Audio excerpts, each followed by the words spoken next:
Today we're going to take a look at Superman in his first animated form.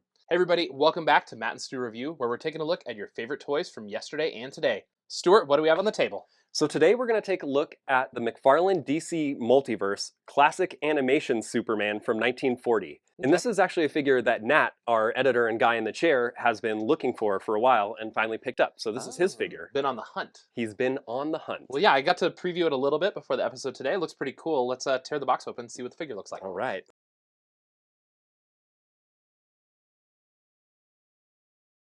So now that we've got the figure open, let's take a look at his accessories.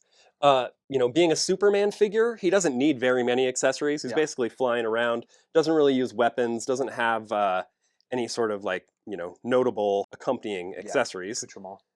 He's got a pretty cool posable cape here, so wired cape. He's got his fist hands that he came with. The figure himself, a couple of open hands, probably for flying or maybe slapping. And then your... trading card? Your trading card. I was going to say, your obligatory McFarlane trading card. Are you familiar with this look for Superman at all? I'm not familiar with the look for Superman. Like the black S threw me off for sure. But, just looking at the figure, it's a pretty cool figure, like you said. Basic paint job, but I think that's kind of to be, accurate to the art style. I am looking at his card. He had a yellow belt, which I think would have been nice to get a little more of that yellow. Oh, I agree. Just break up the middle of the suit because he's very red-blue. And they were doing the yellow paint already, so yeah, they had to to keep him from on the brush right there, or on the on the whatever machine. Pretty cool. The neck I'm noticing is a secondary mold where they inserted it into the chest, which is kind of interesting. But it pins the cape in there. Makes for a good cape mount for Superman. Yeah, it looks super clean. I actually like that a lot. I'm just noticing also the crazy posability on him. Yeah. So pin joints everywhere, which, when did this come out? You said Nat had been this looking is brand for new. It? Okay, so it is a brand new figure. Yeah, and McFarlane does have pinned joints. That's just part of their price point and articulation scheme. A lot of articulations. He's got a shoulder joint plus the actual shoulder and a bicep that positions off of that. I mean, probably one of the most flexible figures I've seen. And in a Superman, that's kind of surprising. I expect a very posable Spider-Man. Yeah. But Superman like this, you never know. And he can get some good feet pointed kind of stuff for... I was going to say, it's nice to have a super posable Superman because those flying poses do, take some dexterity. Yeah, it's pretty cool. I'm pretty impressed with it. And right out of the box, the joints aren't too tight, anything like that. Todd's kind of notorious for having given us a lot of Supermen with funky faces or always just one thing that's weird about them that keeps them from being a great Superman. Oh, okay, yeah. This guy kind of looks like a great Superman. It's a pretty good Superman. His eyes are closed, it appears to me. So his eyes are closed. That is a reference to the actual animation that he's from. Okay. So this is Superman from the 1940s Fleischer Brothers animated Superman shorts. I think they were called the Superman serials, is what they're referred to. And they were hand-drawn, animated features with Superman fighting robots. They included Lois Lane, all of your classic Superman sort of lore. And also were very influential on Bruce Timm and the Batman the Animated Series style, of our youth. Yeah, I mean, I could see some hits from our time's Superman. I mean, he's got that very Bruce Timm-verse-esque, square face, square jaw kind of look to him. Yeah, a little more humanoid than the Bruce Timm, really... less stylized. Yeah, there you go, exactly. Yeah, more realistic version. Yeah. If you never have seen those cartoons, I would highly recommend finding them. It's some of the most beautiful animation that I've seen, kind of painstakingly done. Super fluid, just really beautiful animation. I'm sure I've seen pieces of them at some point in a animation montage or something like that over time. I would think so. Where would one find these days, you think? I think they are on YouTube. Right here on YouTube. Yeah. So I don't have a whole lot to say about this one as far as the 1940s version of Superman. Why don't I bring Nat from off camera? He can jump in, take my place, and you guys can talk about a little more about the lore and context of this figure. Sounds great. Come on over. Nat. So Nat, you are less of a action figure collector and completionist than I am, but when you saw this figure, I know you said you needed him. So, what is it that speaks to you about this figure? I think it's actually the blue. I know that's the weirdest thing in the world to say. It's There is the blue's darker. It's a much more subdued blue than like the sky blue, or what we talked about this off camera several times. Is like Superman kind of has this weird light blue with like somebody dropped green into the mix. And Yeah. it's just slightly off. And I've never been a huge fan of that color. And I think it's because I have memories of the Fleischer animations from when I was a small child and seeing like specifically that the image is burned into my head is Superman punching the laser beams from the one of the robots as he flies upward or jumps upward. I don't think he was even flying at that point in time. Like that particular version of this character is something that influenced so much going forward. You know, you had mentioned Superman the animated series and Batman the animated series. I actually think when they transitioned over from BTAS to Superman, there were discussions about whether or not they should just follow that style and make it a period show.